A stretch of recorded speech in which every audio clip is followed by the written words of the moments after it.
Analyzing data is something which is done by software developers, machine learning engineers, front-end developers, product managers, and data scientists. And those are only a few of the roles that need to analyze data.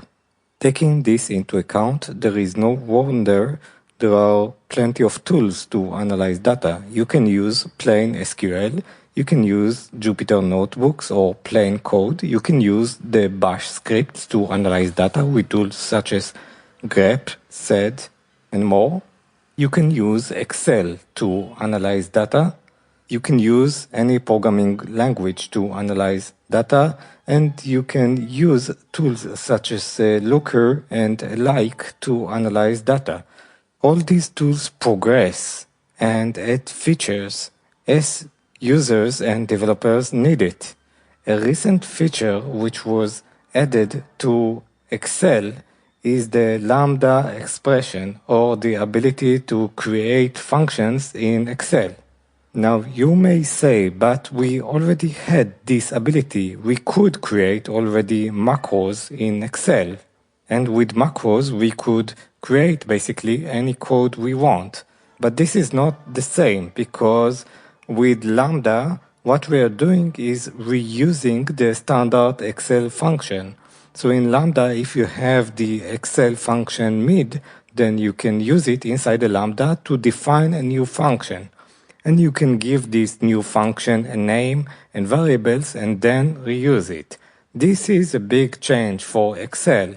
And while with macros you could have security issues because you could practically run any code you want with the approval of the users, this would be a security hole. With Lambda, this is not the case. You can use standard Excel file format, and only use the already functions that exist in Excel and not some arbitrary JavaScript or VBScript macro and run some DLLs. No, in this case, in Lambda in Excel, you run plain Excel functions, and this is the big difference. This is the big change.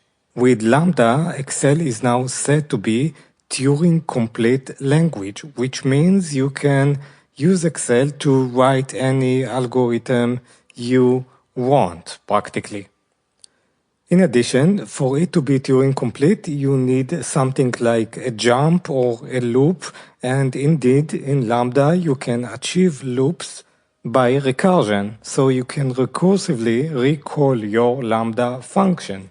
Because you are going to use Lambda functions, this means you are going to have less errors and more commonality and ability to share your Excel files, because you can take a long, complex Excel multifunction where you call multiple functions and put them all in a single Lambda. And then you can use recursion in order to do loops. When you create a Lambda, you can basically give it a name, give the function a name, and you can also accept variables.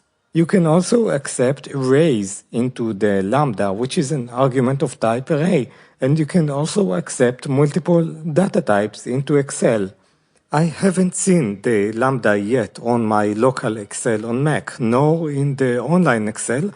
I think it's still a beta feature, and I hope we would get this feature as soon as possible, because if you used Excel, then you know that you always need to create some complex functions, and it's not easy, and you need to search Google for which function takes which arguments, and now you can practically use it as something more of a programming language where you define functions and you call them from your Excel.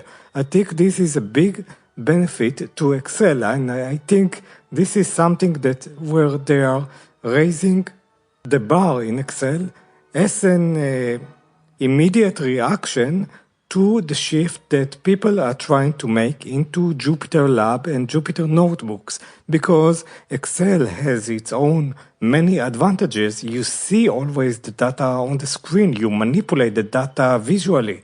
It's like taking something in your hands and manipulating it versus scripting and computer languages, like when you use Python in Jupyter Lab, where you need to type something in order to see the data. With Excel, it's first see the data, then manipulate it, while with Jupyter Notebooks and scripting language, it's first write the script, then see the data. So I think this is a great benefit to Excel, and this would make Excel much more usable and much friendlier for people to use it. Excel is already an excellent tool, and people should appreciate it more, especially programmers, just like business intelligence people which are mainly dealing with Excel. Not all of them, many of them are writing computer programs, but the ones which are dealing with Excel should also appreciate, on the other hand, the other programming language such as you can use in Jupyter Lab. And this addition to Excel is a great one which should be embraced by all of us. So I think this addition is a great one, and this episode was pretty interesting. So thank you for listening. I hope this shed some light on what is the addition of the Lambda and why is it so important in Excel. See you next time.